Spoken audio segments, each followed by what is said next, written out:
প্রণাম। বিবেকতীর্থ থেকে আবার চলে এলাম। আজকে একটু দক্ষিণেশ্বর নিয়ে সামান্য কিছু কথা। দক্ষিণেশ্বর আমাদের ভূস্বর্গ, আমাদের কৈলাস, আমাদের বৈকুণ্ঠ। ও কি কম স্থান গো। ঠাকুর এইখানে প্রায় 30 বছর ছিলেন।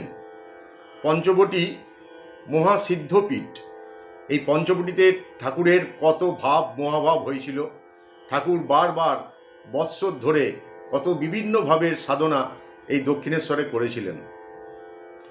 কত দিব্য দর্শন, কত দিব্য অনুভূতি ওখানে তার হয়েছিল, যার কোনো তুলনা হয় না।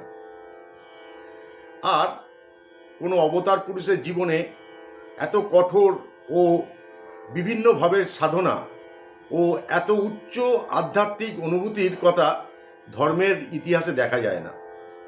ঠাকুর বলতেন, এখানকার সব অনুভূতি বেদ বেদান্ত ছাড়িয়ে গিয়েছে। তাই তো স্বামীজি ঠাকুরকে উদ্দেশ্য করে বলেছেন, অবতারও বরিষ্ঠায়। ঠাকুর বৃন্দাবনের রজ এনে পঞ্চবটিতে ছড়িয়ে দিয়েছিলেন। দক্ষিণেশ্বরের প্রতিটি ধূলিকণা পবিত্র। স্বয়ং শ্রী ভগবানের পাদস্পর্শে দক্ষিণেশ্বর মহাতীর্থে পরিণত হয়েছে। অদ্বৈতবাদী কি দ্বৈতবাদী, শাক্ত কিংবা বৈষ্ণব, শৈব বা তান্ত্রিক, সকলের কাছেই দক্ষিণেশ্বর মহাপীঠ। কারণ ঠাকুর সব ভাবের সাধনা করে ওখানে সিদ্ধিলাভ করেছিলেন। এবার ভগবানের মহাশক্তি ভাবের বিকাশ। স্বয়ং আদ্যাশক্তি সমগ্র বিশ্ব ব্রহ্মাণ্ডের আধারভূতা।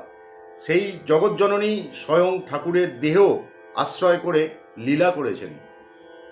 ঠাকুরের অলৌকিক তপস্যায় ভূবৎস ইত্যাদি লোক সমুদায় পর্যন্ত উপকৃত হবে। কি শক্তির খেলা।